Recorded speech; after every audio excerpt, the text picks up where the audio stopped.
Hello friends, എല്ലാവർക്കും നമസ്കാരം. ഇന്ന് നമുക്ക് പുറത്തൊക്കെ പോയി വരുന്ന സന്ദർഭങ്ങളിൽ ചോറിനൊപ്പം കഴിക്കാൻ ചുരുങ്ങിയ ചിലവിലും വളരെ എളുപ്പത്തിലും തയ്യാറാക്കിയെടുക്കാവുന്ന മുട്ട അവിയലിൻ്റെ റെസിപ്പി ഒന്ന് പരിചയപ്പെടാം. അപ്പോൾ ഈ മുട്ട അവിയൽ തയ്യാറാക്കുന്നതിൻ്റെ ആദ്യപടി എന്നോണം നമ്മളിവിടെ 5 മുട്ട അവിച്ച് തോട് കളഞ്ഞ് ഓരോ മുട്ടയും 4ആയിട്ട് കട്ട് ചെയ്ത് വെച്ചിട്ടുണ്ട്. ഇനി ഇതൊരു വശത്തേക്ക് മാറ്റി വെച്ചതിന് ശേഷം ഈ മുട്ട അവിയൽ തയ്യാറാക്കുന്നതിന് വേണ്ടിയിട്ടുള്ള ആ ഒരു മസാലക്കൂട്ട് അല്ലെങ്കിൽ അരപ്പ് നമുക്കിവിടെ തയ്യാറാക്കിയെടുക്കാം. അതിനായിട്ട് ആദ്യം ഒരു ജാറിലേക്ക് ഒരു മീഡിയം സൈസ് തേങ്ങയുടെ പകുതി ചിരകിയതിട്ട് കൊടുക്കാം. ഒപ്പം തന്നെ 1/4 ടീസ്പൂൺ അളവിൽ മുളക് പൊടി ചേർത്ത് കൊടുക്കാം. ഇവിടെ നമ്മൾ അത്യാവശ്യം നല്ല എരിവുള്ള മുളക് പൊടിയാണ് എടുത്തിട്ടുള്ളത്. അതുകൊണ്ട് തന്നെ 1/4 ടീസ്പൂൺ അളവിൽ ചേർത്ത് കൊടുത്തിട്ടുണ്ട്. എരിവ് കുറഞ്ഞ മുളക് പൊടിയാണെങ്കിൽ 1 ടീസ്പൂൺ അളവിൽ ചേർത്ത് കൊടുക്കാം. ഇനി അതോടൊപ്പം തന്നെ 1/4 ടീസ്പൂണിൽ താഴെ മഞ്ഞൾപ്പൊടി, 1/4 ടീസ്പൂൺ ജീരകം, കുറച്ച് വെള്ളം എന്നിവ ചേർത്ത് നമുക്കിതൊരു ഒരല്പം തരികളോടുകൂടി അരച്ചെടുക്കാം. മുട്ട അവിയലിന് വേണ്ടിയിട്ടുള്ള അരപ്പ് തയ്യാറാക്കിയെടുക്കുമ്പോൾ നമ്മൾ സാധാരണ അവിയലിന് അരപ്പരച്ചെടുക്കുന്നത് പോലെ ഇതേമാതിരി തരികളോടുകൂടി തന്നെ അരച്ചെടുക്കുക. ഇനി ഇതും ഒരു വശത്തേക്ക് മാറ്റി വെച്ചിട്ട് നമുക്ക് നമ്മുടെ ആ ഒരു അവിയൽ തയ്യാറാക്കാനായിട്ട് തുടങ്ങാം. അതിനായിട്ടൊരു കടായി അടുപ്പത്തേക്ക് വെച്ചിട്ട് അതിലേക്ക് 1.5 ടീസ്പൂൺ ഉദ്ദേശം 1.5 ടീസ്പൂൺ വെളിച്ചെണ്ണ ഒഴിച്ചു കൊടുത്തിട്ടുണ്ട്.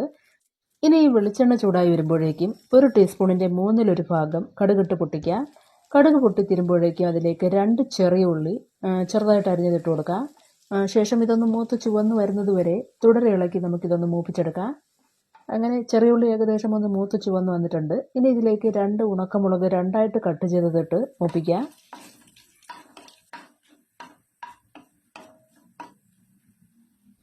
ഉണക്കമുളകും ചെറുതായിട്ടൊന്ന് മൂത്ത് ചുവന്ന് വന്നതിന് ശേഷം അതിലേക്ക് കുറച്ച് കറിവേപ്പില കൂടിയിട്ട് ജസ്റ്റ് ഒന്ന് മൂപ്പിക്കുക.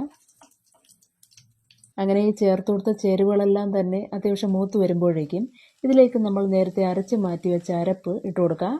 ഒപ്പം തന്നെ 200 ml വെള്ളവും കൂടി ഒഴിച്ചു കൊടുക്കുക. അരപ്പ് അരയ്ക്കാൻ ഉപയോഗിച്ച ജാറിൽ തന്നെ ഈ പറഞ്ഞ 200 ml വെള്ളം ഒഴിച്ച് നന്നായിട്ട് കഴുകിയാണ് നമ്മളിതിലേക്ക് ചേർത്ത് കൊടുത്തിട്ടുള്ളത്. ഇനി ഇതോടൊപ്പം തന്നെ 1/2 ടീസ്പൂൺ ഉപ്പ് കൂടി ചേർത്ത് എല്ലാം ഒരിക്കൽ കൂടി നന്നായിട്ടൊന്ന് ഇളക്കി യോജിപ്പിച്ച് വയ്ക്കുക.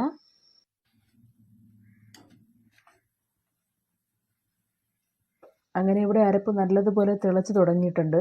ഇനി ഇതിലേക്ക് കഷ്ണങ്ങളാക്കി മാറ്റിയ മുട്ട വെച്ച് കൊടുക്കാം. ഇതോടൊപ്പം തന്നെ നിങ്ങൾക്ക് വേണമെന്നുണ്ടെങ്കിൽ കുറച്ച് കശുവണ്ടി കൂടി ഇട്ട് കൊടുക്കാം. അങ്ങനെയെങ്കിൽ മുട്ട അവിയലിന് കുറച്ചുകൂടി നല്ലൊരു സ്വാദുണ്ടാവും.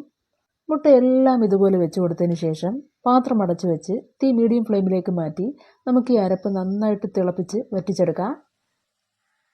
അങ്ങനെ ഇവിടെ വളരെ സിമ്പിളായിട്ടുള്ള മുട്ട അവിയൽ റെഡിയായി. എല്ലാവരും ട്രൈ ചെയ്ത് നോക്കുക, നല്ല ടേസ്റ്റാണ്. അപ്പോൾ ഇന്നത്തെ വീഡിയോ നിങ്ങൾക്ക് ഏവർക്കും ഇഷ്ടമായെന്നുള്ള പ്രതീക്ഷയോടുകൂടി ഇവിടെ അവസാനിപ്പിക്കട്ടെ. തുടർന്നും മറ്റൊരു വീഡിയോയുമായി കാണുന്നത് വരേക്കും നന്ദി, നമസ്കാരം.